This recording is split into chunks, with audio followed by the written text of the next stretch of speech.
텐데요. 자, 우영태 대표님 다시 모시겠습니다. 큰 박수 부탁드릴게요. 아유, 사회자분들 너무 고생 많으십니다. 어떻게 하면 대출을 많이 받을 수 있을까? 제일 많이 또 알면, 내가 채권을 5억에 샀어요. 근데 경락자금 대출을 6억을 받으면 이래저래 하면 내 돈이 안 들어가거든. 그거 궁금해 하시는 분이 많이 있어요. 근데 그게 저한테 상담해 오면 제가 그럽니다. 불가능합니다. 그런 계획은 세우지 마세요. 제가 그렇게 많이 말씀을 드리는데, 극단적인 예를 들면 이렇습니다. 어떤 분들은 차주를 콩나물 키우듯이 키워요. 차주를 만들어가는 거죠. 은행이 대출을 많이 해주는 기준에 대해서 익히 잘 아시는 거예요. 10억을 빌리면 연 4%로 경락자금을 빌리면 얼마죠? 4천만 원이죠? 한 달에 한 330만 원, 350만 원 들 거예요. 내가 연봉이 5천이야. 그럼 그분한테 해주거든요. 내 소득에 비해서 보통 대출을 해줍니다. 그러다 보니까 차주에 대한 능력을 보거든요. 그래서 NPL을 사는 사람 내지는 최종적으로 낙찰을 받는 사람의 소득 기준은 상당히 중요합니다. 그래서 대출을 많이 일으켜서 내 돈 투자를 적게 해서 수익률을 높이고 여러 물건을 살 수 있는 방법이 있다는 겁니다. 그래서 다른 것이 아니라 제일 중요한 건 뭐냐면 차주의 소득입니다.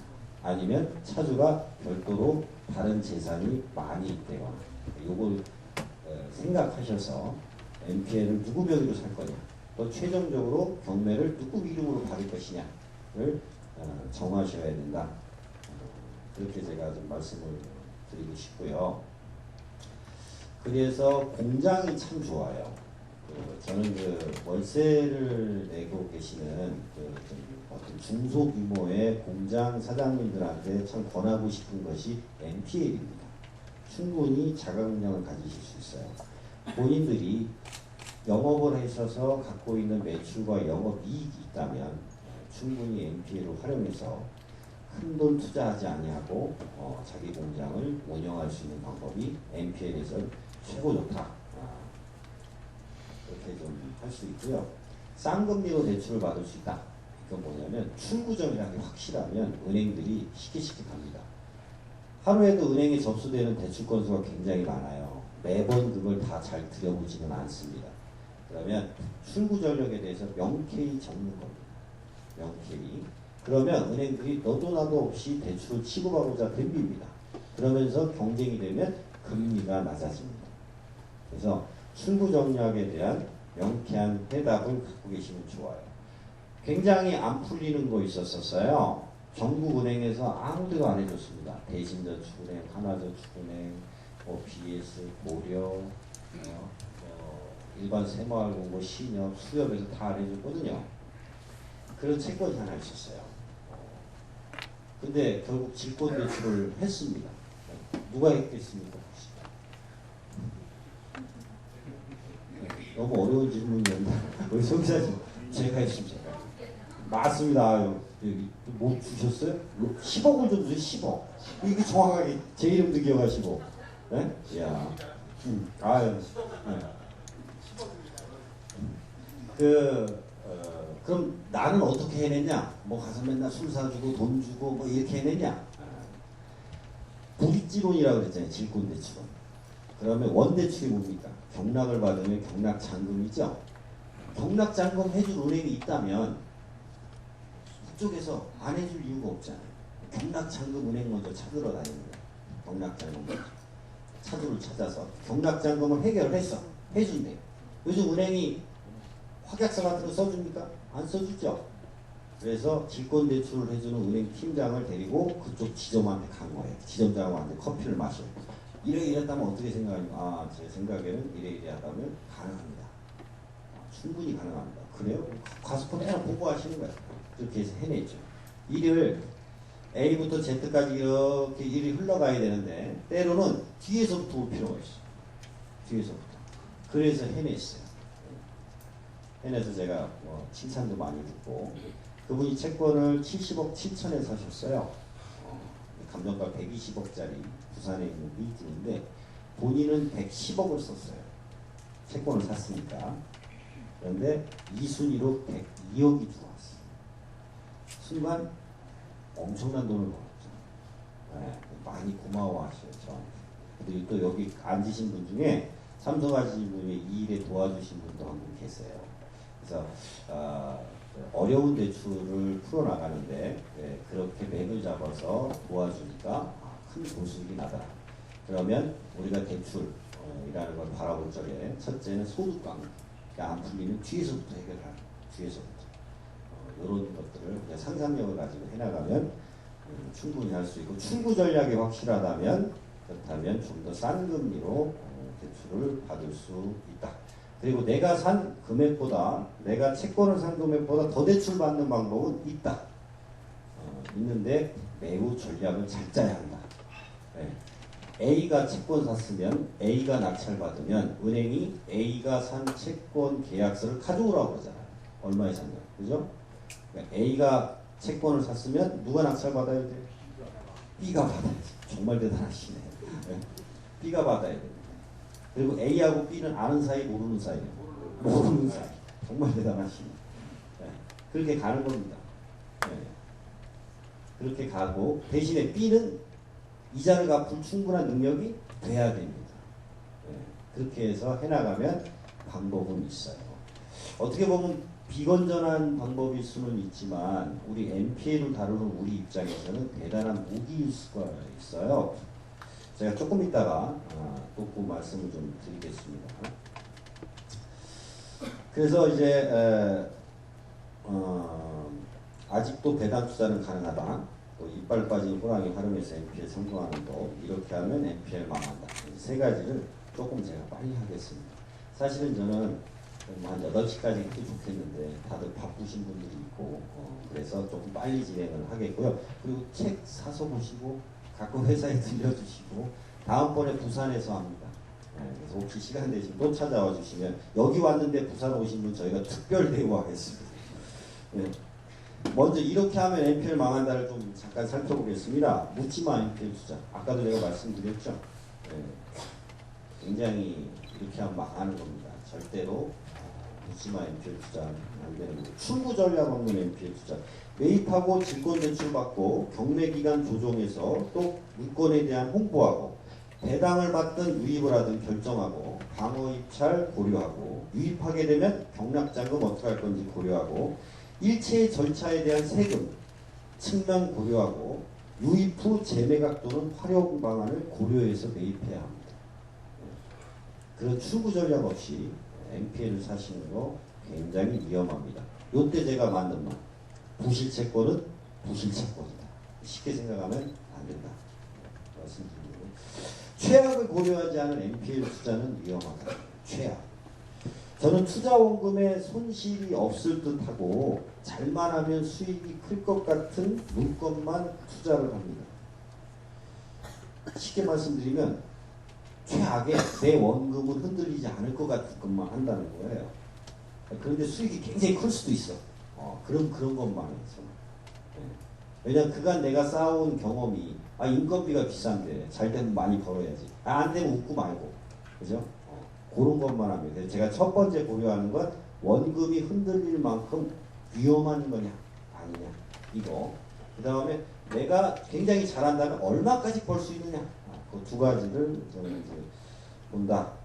최악의 상황에 투자 원금에 금이 갈 것 같은 물건은 아무리 큰 수익이 예상되어도 매입을 하거나 좀 권유도 하지 않습니다. 그래서 3단 논법, 상책, 중책, 하책 세 가지 대책을 세우고 매입을 결정해야 됩니다. 이것도 저것도 안 됐을 때 최악은 뭐냐는 그거에 생각 없이 정말 금싸라기 같은 돈을 투자해서는 절대 안 된다. 우리가 생각을 해요. 최악이 원금은 흔들리지 않을 것 같다. 그러면 냅다 질러셔서 투자를 하세요. 네. 그래서 높이 나는 새가 멀리 본다. 요건 표절이구나. 네. 어쨌든 자꾸 들이대야 그걸 봅니다. 제 강의 끝으로 이제 아직도 배당 투자는 가능하다 말씀드리겠습니다. 대의변제 투자법 아시죠? 네, 굳이 여기서 제가 길게 말씀드릴 수는 없을 것 같고 법정 대의변제와 임의 대의변제가 있습니다. 대의변제 투자법은 통상 원리금, 채권 채무액을 다 받는 것이 보통입니다. 웬만해서는 다 받죠. 그래서 대의변제를 하는 투자법을 이용하면 아직도 배당 투자는 충분히 가능합니다. 예. 발품을 많이 팔아서 배당 투자가 가능하다. 아까 제가 말씀드린 부분이죠. 놀라운 세상이에요. 세상에 어디서 그걸 만났는지 어느 은행 가서 어떻게 했는지 잘 모르겠어요.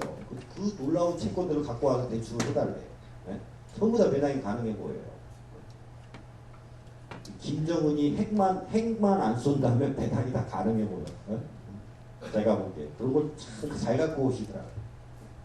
아직도 발품을 팔면 충분히 가능하다. 그래서 전문적으로 하시는 분들 계시면 하루에 3-4군데는 꼭 은행 가서 거위에다 하나 주시든지 얼굴을 봐야 한다. 그런 말씀을 제가 드리는 거고, 정말 마지막으로는 이빨 빠진 호랑이를 활용해서 배당 투자가 가능하다. 이해관계인, 무엇보다 소유주, 채무자, 유치권자를 활용하여 유입하는 물건을 배당 투자로 유입해야 될 만한 물건을 배당 투자로 전환시키는 방법이다. 경매 사건의 채무자, 소유주, 이해관계인들은 최고의 매력적인 예비 입찰자입니다. 왜냐하면 그분들이 물건을 잘 알고 또 물건에 대한 매력에 대해서도 잘 알고 있어요. 단지 그분들은 현재 낙담해 있고 재기할 수 있는 방법에 대한 상상력이나 의지가 약하고 의지가 있다 해도 입찰 보증금이나 대출을 활용할 방법을 모르는 분들이 대다수입니다. 저는 사업 실패로 다중채무가 되어 감옥에 가 있는 채무자에게 변호사 비용을 대준 경험이 있습니다. MP를 샀는데 돈을 받으러 간 게 아니라 좀 제가 줍니다. 공장이 부도나서 해외로 도피하려는 채무자에게 이주자금을 대준 경험도 있어요. 중국으로 가시지 마십시오. 필리핀으로 가시죠. 이러면서. 이사갈 집도 없는 채무자에게 새빵을 구해준 경험도 있습니다. 갑자기 자신 소유의 부동산에서 왕노로 타던 호랑이들이 여러 사유로 이빨 빠진 호랑이들이 되었는데 그들을 무시하거나 홀대한 적이 없습니다. 그래도 한때는 사나운 호랑이였던 그분들의 비율을 맞춰가며 채권 매입 후 낙찰도 안 받았는데 공장이나 주택 상가를 사전 명도 받습니다. 주택을 사전 명도 받아야 채권 사가지고. 그래서 어차피 명도하면 돈 줘야 되잖아요. 100만 원도 주고 200도 주고 300도 주고 좀 많이 주고 내보내. 잘 가시라고 편하게 가시라고. 처음에는 다들 뭐라 그럽니까? 갈 집이 없다 이러잖아요. 명도비를 많이 주면 뭐라 그래요? 바로 갈 집이 생기고. 네? 경매 당했는데 이사 갈 때를 안 찾는 분은 없어요. 어쨌든 통상 우리가 돈을 더 받아야 되겠다. 그분들 입장도 충분히 이해하죠. 나도 경매 당해봐가지고. 어쨌든 돈을 줍니다. 그리고 그 집을 분양사무실처럼 꾸미 도배도 하고 변기도 받고 싹 청소해. 네? 그리고 꽃도 갖다 놔. 화병도 슬리퍼 갖다 놔. 경매 입찰하러 오신 분이 쉬었다가 네? 가격을 높여. 그렇게 해서 팝니다. 공장 사장님 먼저 가세요. 싹 청소합니다. 공장에 기계기구가 들어가 있는 경우 많죠? 처분이 참 복잡해요. 경매 기일 전에 요 기계는 A라는 재활용 업체가 사간답니다 해서 얼마 붙여놔. 이 기계는 얼마랍니다. 이 기계는 고철로 팔면 얼마입니다 해놔. 그러면 이 부동산 가치는 얼마입니다 해야 된다고. 그럼 다 와서 보고 이 기계 돌아가네, 쓸만하네 이런다고. 그럼 높이 파는 거예요.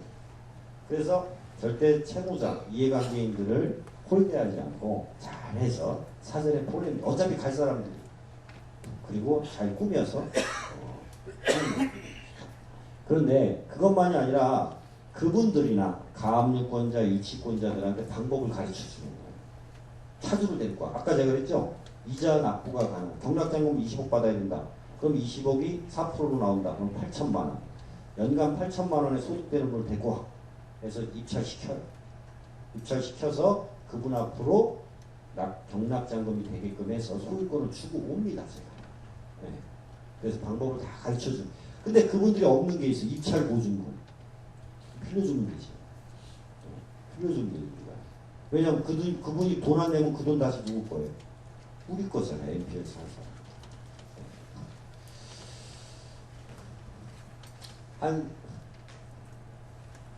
원래는 세 가지 사례인데 한 가지 사례로 줄여서 얘기하고 오늘 제 강의는 좀 마치고요.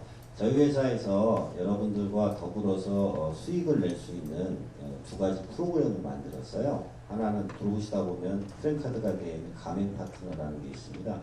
그래서 저희가 혼자 돈을 벌겠다, 우리 회사에 와서 교육받아라, 우리 회사랑 공동 투자하자, 이런 얘기가 아닙니다. 그래서 저희는 전국에 계시고 나눠져 계신 분들이 거기서 NPL 사업을 하시는 것을 돕겠다 하는 마음으로 NPL 파트너스라는 이름을 지었어요. 네, 그래서 어떤 가맹 파트너가 돼서 좀 더 우리의 노하우를 나누고 또 수익을 나누고 그리고 NPL 물건이 오면 좀 서로 빨리빨리 교류하고 이러자 해서 굉장히 보증금이 좀 비싸요. 가맹 파트너를 하려고 그러면 제가 고심을 했는데 55만 원 한 부가세 포함해서 하여튼 그래서 그 얘기 한 20분 할 거고 NPL 온비드 프로그램이라는 것도 만들었거든요. 그 얘기하고 잠깐은 저희 담당하는 임원분들이 나와서 할 겁니다.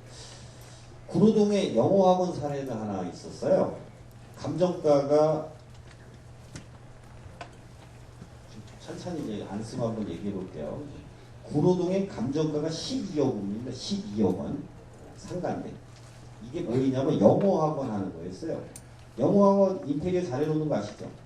강사로 비싸니까 12억 원입니다. 임차인이 유치권 신고해놨어요. 왜 했겠습니까? 저희가 임대 얻어갖고 영어학원을 하느라고 칸을 다 막았거든. 했어요. 이 채권을 4억 주고 샀어요. 4억 원.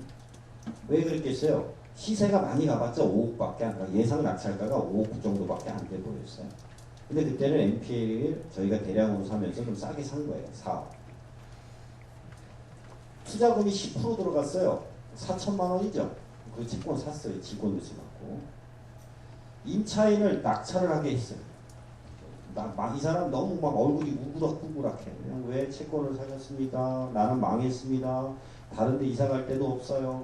그분한테 이제 희망을 주기 시작하는 거지. 이제. 처음엔 난리쳐. 난 미치권자이기 때문에 너희들이 낙찰받고 뭐 어쨌든 그분을 잘 꼬셨어요. 그분은 결과적으로 10억에 입찰을 하게 했어요. A가 채권 샀고 지금 B가 낙찰받았습니다. 근데 이분이 경락자금을 6억 원 받았네. 나 채권 얼마 샀다고? 4억이죠. 근데 이분은 어떻게 6억 나왔을까? A가 사고 B가 낙찰받았기 때문에 이분 영어학원 하면서 차주 능력이 됐어. 네? 차주 능력. 6억. 그래서 제가 임차인한테 돈을 얼마 줬냐면 4억 줬어요. 4억.